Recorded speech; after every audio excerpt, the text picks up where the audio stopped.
बियाणामुळे शेतकरी प्रचंड हैराण आहे। राज्यामध्ये अनेक शेतकऱ्यांच्या सोयाबीन बियाण्याच्या बाबतीमध्ये फसवणूक झाली। जे सोयाबीन त्यांनी पेरलं, जे लावलं, ते जी उगवण ही झाली नाही, अशा अनेक तक्रारी आमच्या कृषी विभागाकडे प्राप्त झाल्यानंतर आमच्या विभागाने त्या बाबतीमध्ये एकत्र येऊन अनेक ठिकाणची पाहणी केली, तपासणी केली आणि राज्यात जर सगळ्यात विचार जर केला तर सोयाबीन फसवणुकीच्या बाबतीमध्ये, सोयाबीन बियाण्याच्या फसवणुकीच्या बाबतीमध्ये साधारणतः 10 जिल्ह्यामध्ये जास्त तक्रार आलेल्या आहेत। त्या 10 जिल्ह्यामध्ये अकोला, अमरावती, यवतमाळ, बुलढाणा, वर्धा, चंद्रपूर, नागपूर, वाशिम, लातूर, धाराशिव या जिल्ह्यातून जास्त तक्रारी प्राप्त झालेल्या आहेत आणि यामुळं साधारणतः सोयाबीन बियाण्याचे एकूण 5638 नमुने तपासणीसाठी घेण्यात आले होते आणि त्यापैकी जवळजवळ 581 नमुने हे प्रमाणित आलेले आहेत आणि बियाणे प्रमाणित आढळून आलेल्या कंपन्यांवर कृषी विभागातर्फे 181 प्रकरणी न्यायालयामध्ये कोर्ट केसेस दाखल करण्यात येत आहेत। त्याचप्रमाणे बियाणे उगवण क्षमतेबाबत प्राप्त 3115 तक्रारीपैकी 1738 तक्रारीची प्रत्यक्ष शेतात जाऊन तालुकास्तरीय तक्रार निवारण समिती तपासणी केलेली आहे आणि या संदर्भामध्ये निश्चित प्रकारे तक्रारीला 18 बियाणे त्यामध्ये 18 बियाणे कंपन्या आहेत। सर्वात जास्त तक्रारी ह्या booster plant genetic limited, Ravi hybrid, Parshva genetic, त्याचप्रमाणे innovating seeds, Oswal seeds, KDM seeds, green gold seeds, SN agri, Aditya seeds, vigour seeds, eagle seeds, Ankur seeds व श्रीसी seeds, Bapna seeds, Avani gold, SKB Ruchi seeds, सपलिड्स म्हणजे याप्रमाणे या तक्रारी प्राप्त झालेल्या आहेत। त्याप्रमाणे सद्यस्थितीत बूस्टर प्लांट जेनेस्टिक लिमिटेड विरोधात 3 गुन्हे व रवी हायब्रिड सीड्स विरोधात 1 ठिकाणी खालील कायद्याअंतर्गत गुन्हे दाखल केलेले आहेत।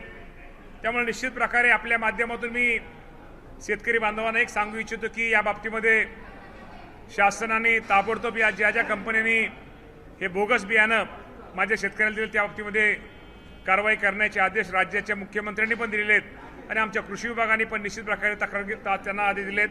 या बाबतीमध्ये त्यांना ताबडतोब सांगितलं ज्या ठिकाणी बियाणं बदलून देणं गरजेचं आहे ते ताबडतोब बियाणे त्यांना आपण ताबडतोब बदलून द्या आणि बियाणाबरोबरच भविष्यामध्ये असं कोणी करू नये यांच्यावरती कडकात कडक ज्यांनी या बाबतीमध्ये सोयाबीन बियाण्याच्या शेतकऱ्यांची फसवणूक केली त्यांच्या बाबतीमध्ये कडकात कडक कारवाई ही केली जाईल। बेसिकली अनेक ठिकाणी बोगस बियाणं का आलं, कारण की या सगळ्या गोष्टींवर नियंत्रण कृषी खात्याचं असणं अपेक्षित होतं, पण ते आपल्या इथल्या ज्या ऑफिसर्स असतात त्यांनी पाहणी खाली केली नाही, ते केले अचानक, त्याच्यामुळे सगळ्या गोष्टी घडल्या। कारण की एकतर बाजूला पाऊस नाही आहे, त्यात नाही असं आपल्याला आपण म्हणतात ते बरोबर, काही गोष्टी आणि ते बरोबर आहे, काही गोष्टी आहे, परंतु शेवटी आपल्याला माहिती आहे की एकदा बियाणं दिल्यानंतर आपण त्याची काय बियाण्याची आपण हे करतो, परंतु या बाबतीमध्ये असं पहिल्यांदा त्यामध्ये आढळलं नाही।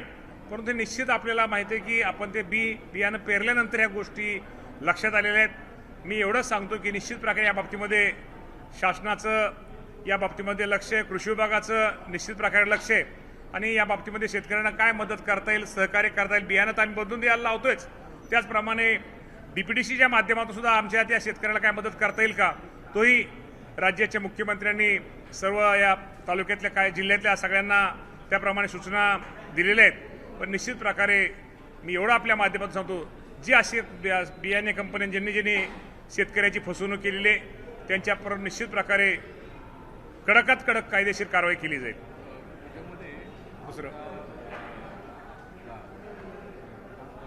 कर्जमाफी कर्जमाफीच्या संदर्भात जो कॅबिनेटचा एक डिसिजन झाला की त्याच्यामध्ये व्याप्ती जास्त होते आणि शेतकऱ्यांना लाभ मिळतो, तो काय विषय आहे? नाही, व्याप्ती वगैरे नाही। आपल्याला माहिती आहे कर्जमाफीच्या बाबतीमध्ये खरं तर आपण म्हणसाल राज्याचे मुख्यमंत्री यांनी 30 जून तारीख दिली होती ही गोष्ट खरी आहे.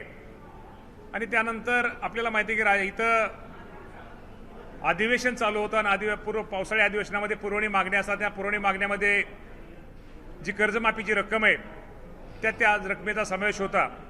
त्यामुळे त्या पुरवणी मागण्या मंजूर झाल्याशिवाय खालच्या सभागृहात वरच्या सभागृहात त्यानंतर ती पुरवणी मागण्या ह्या राज्यपाल महोदयांच्या सहीला जातात आणि राज्यपाल महोदयांची पण आता सही झालेली आहे. आणि दुसरा एक प्रश्न होता की ही जी कर्जमाफी आहे ही कर्जमाफी गरीब शेतकऱ्यांसाठी दिलेली आहे. जे शेतकरी इन्कम टॅक्स भरतात हे मोठ्या शेतकऱ्यांसाठी ही कर्जमाफी नसल्यामुळं निश्चित प्रकारे इन्कम टॅक्सच्या बाबतीमध्ये यादी स्वतः मुख्यमंत्री देशाच्या अर्थमंत्री निर्मला सीतारामन ताईंशी बोलल्या, मॅडमशी बोलल्या आणि त्यांनी आपल्याला परमिशन दिलेली. तेही आमच्याकडे लवकरच ती यादी आल्यानंतर की साधारणतः राज्याचे मुख्यमंत्री सांगितले की 30 जुलैपूर्वी त्याच्या अगोदर पहिल्या शेतकऱ्यांना कर्जमाफीची ही रक्कम ही दिली जाणार आहे. कर्जमाफी को लेकर सर क्या कुछ निर्णय कैबिनेट में हुआ है? विस्तार से बता दीजिए. कर्जमाफी के निर्णय तो ये लिया गया है कि किसानों को जल्दी से जल्दी मदद मिलनी चाहिए. आपको मालूम है कि राज्य के प्रमुख हमारे देवेंद्र फडणवीस साहब ने बोला था कि 30 जून के पहले हम करेंगे, लेकिन आपको मालूम है अभी जो बजट चल रहा है उसमें पुरवनी डिमांड जो तो डिमांड में आपको मालूम है कि राज्यपाल महोदय की डिमांड नीचे ऊपर के सभागृह नीचे दोनों सभागृह में वो पास होना चाहिए. उसके बाद राज्यपाल महोदय की सही सिग्नेचर होनी चाहिए. और इसको बाद जो योजना है हम गरीब किसानों के लिए दे रहे हैं. जो बड़े किसान जो इनकम टैक्स भरते उनके लिए नहीं. इससे हमने ये देश के अर्थमंत्री निर्मला सीतारामन से उनकी परमिशन लिए और जो इनकम टैक्स भरने वाले जो किसान है उनकी लिस्ट हमें अभी आइए. इसके बाद हम उसका ये करेंगे. उस करके 30 जुलाई के पहले ये कर्ज माफी हम करेंगे. कितने किसानों की ये कर्ज माफी होगी? कितने किसान इससे लाभान्वित होंगे और कितने आपको मालूम है कि इससे कर्ज माफी के जो किसान है 56 लाख के ऊपर किसानों की संख्या होगी. रकम तो पहले हम बताते हमारे सीएम साहब ने बोला था कि 36,000 करोड़ के 36,585 करोड़ रकम थी. लेकिन अभी आपको जो मालूम है पहले जो महात्मा फुले योजना में जो कर्ज माफी मिली थी 2019 में उसमें जो रकम थी उसमें 50,000 का हमने प्रोत्साहन दिया था. लेकिन अभी वो भी 2 लाख रुपए की है. उससे बढ़ जाएगी मेरे ख्याल से 5,000 से ऊपर ये रकम बढ़ जाएगी. और इससे मेरे ख्याल से 41-42 हजार कोटी रकम 1,000 कोटी रकम तक किसानों को मदद मिल जाएगी. एक अंतिम सवाल है. बारिश को लेकर महाराष्ट्र के इतर विदर्भ हो मराठवाड़ा हो क्या स्थिति है और फसलों को किसान किस तरीके से? आपको तो मालूम है कि अभी तो हवामान बदल हो रहा है. बारिश किधर ज़्यादा गिरती है किधर कम गिरती है. और बारिश की वजह से जिधर भी किसानों का नुकसान हो गया है उस पर हमारे जो महसूल के हमारे अधिकारी है हमारे कृषि विभाग के अधिकारी उनको हमने बोला है कि जिसका नुकसान हुआ है उसका अपने पंचनामा करो और उसके बाद में जो अहवाल प्राप्त मिलने के बाद हम सबको हमारा सरकार मदत करेगी. सर पाऊस नाही फक्त सध्या पावसाची परिस्थिती काय असणार आहे?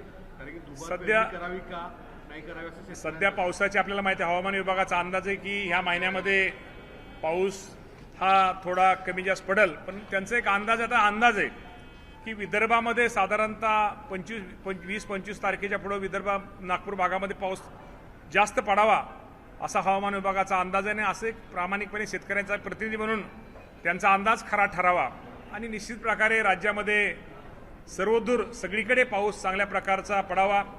आपल्याला माहिती आहे की आजपर्यंत आजचा जर विचार केला तर साधारणतः राज्यामध्ये 67% पेरणी ही आपल्या राज्यामध्ये झालेली आहे. आणि विभागाचा जर विचार केला तर अमरावती विभागामध्ये सर्वात जास्त पेरणी झालेली आहे आणि सर्वात कमी पेरणीचा विचार केला तर नंदुरबार विभागामध्ये सर्वात कमी पेरणी झालेली आहे. परंतु निश्चित प्रकारे काही ठिकाणी वापसा अजून मिळालेला नाही.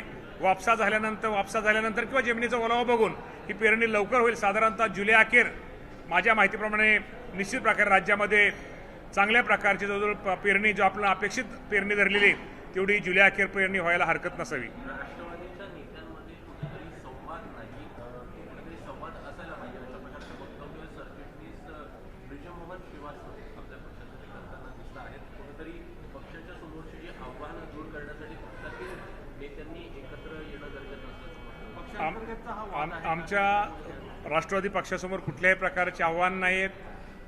सुनेत्रा वहिनी पवार हे आमच्या पक्षाच्या राष्ट्रीय अध्यक्ष आहेत.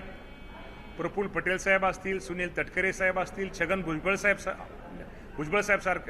साहेब असतील, हे सगळे नेते, आमचे प्रमुख नेते, हे आमचे तुम्हाला सर्वांना माहिती आहे की खूप जनतेचं काम करणारे, सर्वसामान्य सगळ्या जनतेमध्ये मिसळणारे नेते आहेत.